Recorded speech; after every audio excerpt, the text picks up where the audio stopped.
All right, so welcome to 2024. And in this video, I'm going to share with you 7 high paying dividend stocks. And these are dividend stocks that are high paying, meaning you're getting a good yield on the dividends. Now, just because you get a good yield on the dividends does not necessarily mean these are stocks that are also looking to appreciate well in the future. So in that case, we might make another video regarding, hey, 5-star dividend paying stocks that also are appreciating.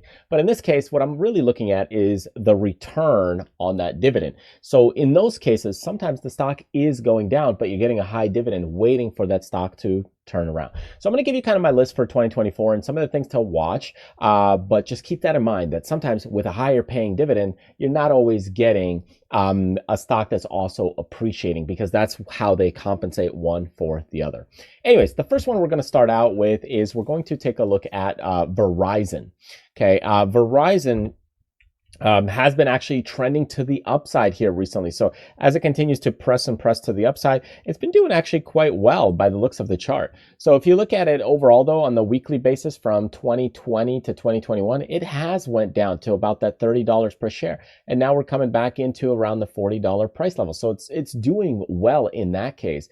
If you look at just the dividend on Verizon, and we'll pull it up, you can see the yield here is 6.60. So that means on return on your money. It's not regarding the share price and that kind of thing. It's really more about, hey, let's say you put $10,000 in, you get 6.6% on the year. Okay. It's 66.5 cents per every share that you have.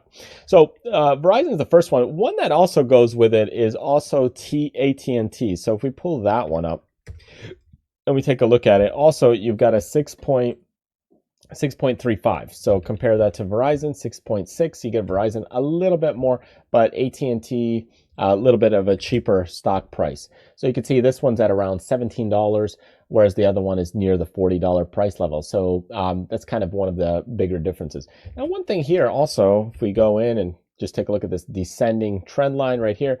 If we start breaking above that, that could look nice from the stock perspective. And on the weekly, very similar to Verizon. Here we just kind of rolled over, and now we're aiming to kind of press back to the upside. Okay, looking at the one after this is MO. MO is Altria. They deal with cigarettes and that kind of thing. So this one pulled back quite a bit in 2019, 2021, and then still acting a bit weak. But when we look at the dividend on MO, it's actually doing 9.45% on that dividend. So fantastic in terms of the dividend. And if you get 98 cents for every share. The dividend already got paid out here on 12/20, but overall percentage wise, it's really good. But when we look at the chart on MO, the chart has not been looking favorable.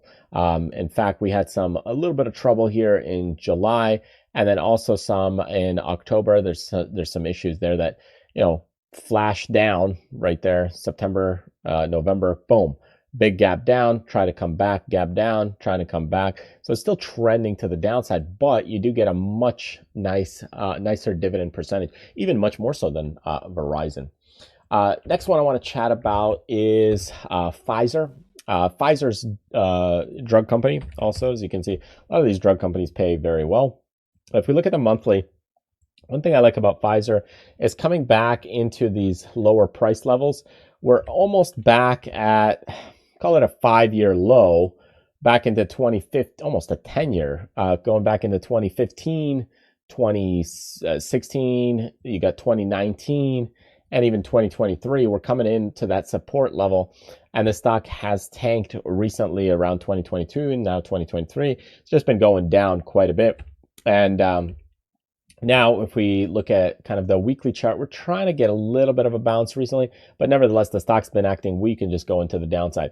Now, in this case, when we look at the compensation of the dividend here for Pfizer, you can see you get 5.73 yield. So not anything amazing compared to some of the other ones. Even AT&T and Verizon, the stock's actually doing well. Whereas this one, the stock's not doing well and you get a smaller dividend.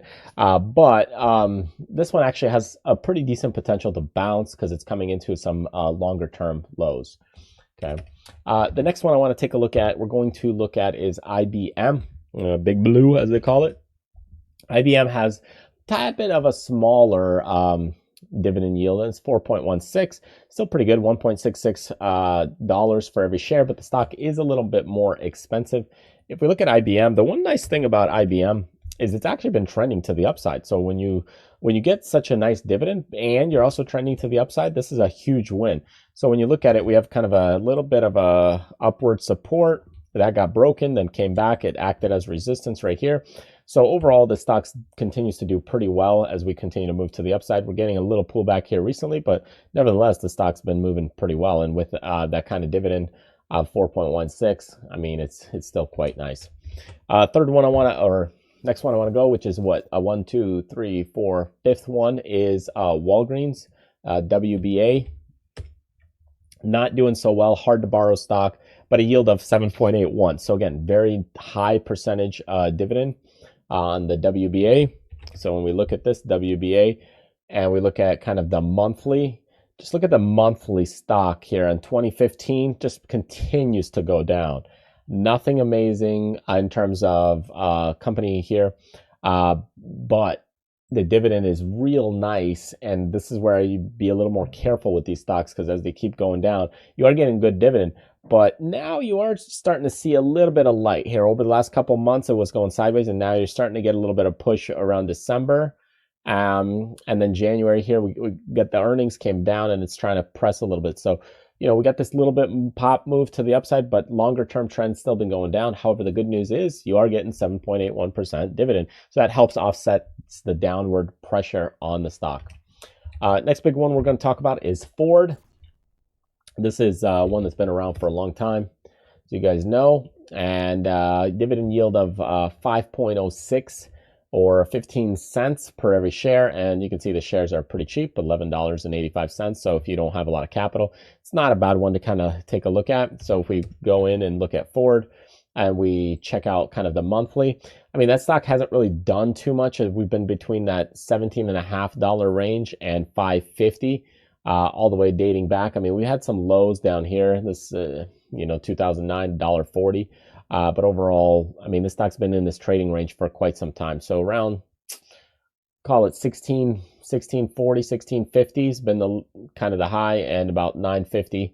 So we've been in that range and price bracket. So if you are looking to kind of buy on at the lower ends and higher ends, you're actually, and sell at the higher ends, you're actually buying kind of near the lower end right now, as far as the recent time frame goes. So kind of a little bit more in the middle, but maybe a little on that lower end. So 1650 is kind of the higher end, and the dividend though is pretty great. All right, so the last one I want to take a look at is going to be NYCB. This one, if we're looking at it, New York Community Bank Corp. This stock's kind of been going between about that $8 range to about the $18 range. So we are at the lower end of the stock price to some level. Could get back into the 18, but we're kind of at that lower end. This stock pays about a 6.5% yield with 17 cents per every share. So yield wise, it's quite nice, but stock price again doesn't really whip around or wiggle too much. So anyways, that's another good high paying one.